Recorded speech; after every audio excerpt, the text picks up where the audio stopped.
मेरे प्यारे देशवासियों, विश्व बदल चुका है। अब भारत अलग थलग अकेला या एक कोने में बैठकर अपना भविष्य तय नहीं कर सकता। विश्व की आर्थिक व्यवस्थाएं बदल चुकी हैं और इसलिए हम लोगों को भी उसी रूप में सोचना होगा। सरकार ने अभी कई फैसले लिए हैं, बजट में कुछ घोषणाएं की हैं और मैं विश्व को आह्वान करता हूं, विश्व में पहुंचे हुए भारतवासियों को भी आह्वान करता हूं।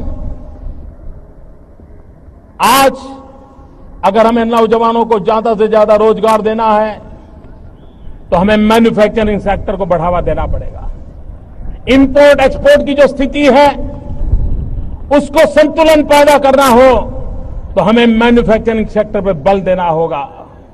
हमारे नौजवानों की जो वीजा है, सामर्थ्य है, उसको अगर काम में लाना है तो हमें मैन्युफैक्चरिंग की ओर जाना पड़ेगा और इसके लिए हिंदुस्तान की भी पूरी ताकत लगे, लेकिन विश्व की शक्तियों को भी हम निमंत्रण देते हैं। और इसलिए मैं आज लाल किले की प्राचीर से विश्व भर में लोगों से कहना चाहता हूं, कम मेक इन इंडिया, आइए हिंदुस्तान में निर्माण कीजिए। दुनिया के किसी भी देश में जाकर के बेचिए, लेकिन निर्माण यहां कीजिए, मैन्युफैक्चर यहां कीजिए। हमारे पास स्किल है, टैलेंट है, डिसिप्लिन है, कुछ कर गुजरने का इरादा है। हम विश्व को एक सानुकूल अवसर देना चाहते हैं कि आइए कम मेक इन इंडिया, और हम विश्व को कहें इलेक्ट्रिकल से लेकर के इलेक्ट्रॉनिक तक come make in India, chemicals के लेकर के फार्मास्यूटिकल तक come make in India, automobile से लेकर के एग्रो वैल्यू एडिशन तक come make in India, paper हो या plastic come make in India, सम सैटेलाइट हो या submarine come make in India. ताकत है हमारे देश में, आइए मैं निमंत्रण देता हूं। और भाइयों बहनों, मैं देश के नौजवानों को भी एक आह्वान करना चाहता हूं, विशेष करके उद्योग क्षेत्र में लगे हुए छोटे छोटे लोगों को आह्वान करना चाहता हूं। मैं देश के टेक्निकल एजुकेशन से जुड़े हुए नौजवानों को आह्वान करना चाहता हूं। जैसे मैं विश्व को कहता हूं मेक इन इंडिया, मैं देश के नौजवानों को कहता हूं, हमारा सपना होना चाहिए कि दुनिया के हर कोने में ये बात पहुंचनी चाहिए, मेड इन इंडिया। ये हमारा सपना होना चाहिए।